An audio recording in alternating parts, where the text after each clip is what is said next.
কি অবস্থা গাইস, কেমন আছো তোমরা সবাই? গাইস, এই প্রথমবার আমি ভয়েস ওভার ভিডিও করতেছি।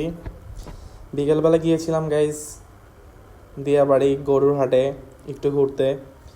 সো গাইস, যে দেখলাম যে অনেক গরুর খামারিরা গরু নিয়ে আসতেছে। গাইস, এখনও দিয়াবাড়ি গরুর হাট শুরু হয় নাই, তো সবাই গরু নিয়ে আসতেছে এখানে। সামনে শুক্রবার থেকে গাইস এখানে গরুর হাট শুরু হবে। গাইস, দিয়াবাড়ি মাঠের জাস্ট ভিউটা দেখো গাইস, বিকালবেলা মানে মানে বিকালবেলা হাঁটার জন্য কি সুন্দর একটা ভিউ এখানে। এটা guys Uttara metro station centre, এখানে যে আগে বুঝি বউবাজার ছিল, এটা সেই মাঠটা গাইস। তো গাইস, আমরা একটু ঘুরতে গিয়েছিলাম, দেন কিছু ক্লিপ নিলাম।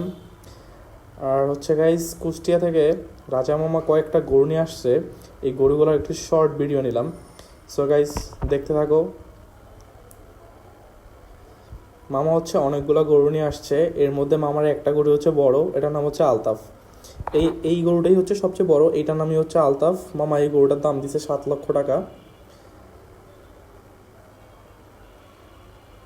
আজকে থেকেই গাইস কুষ্টিয়া থেকে টাঙ্গাইল থেকে গরুর ব্যবসায়ীরা গরু নিয়ে আসতেছে সবাই। আর সামনে শুক্রবার থেকে গাইস এখানে হাট শুরু হবে। তো আমরা গাইস গরুর কিছু শর্ট ভিডিও নেওয়ার পরে, গরুটা দেখে ভালোই লাগলো, গরুর কিছু শর্ট ভিডিও নেওয়ার পরে মামার সাথে একটু কথা বললাম। আনতে খরচ কেমন লাগছিল?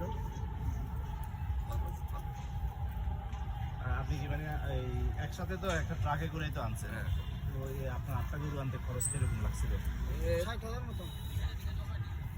60 একটু কম হবে। 60 তো আর মানে আপনার গুলো মানে ফুল ট্রাক, আরো অনেকের গরু ছিল। মানে এক ট্রাক 60,000 না, একটা কালকে একজনের সাথে কথা বললাম, এরা বললো যে এক ট্রাক 30,000 নিছে। আর ওই অন্য খরচ আছে, বোঝেন না? অত হয়তো লাগবে না, খরচ হয়েছে।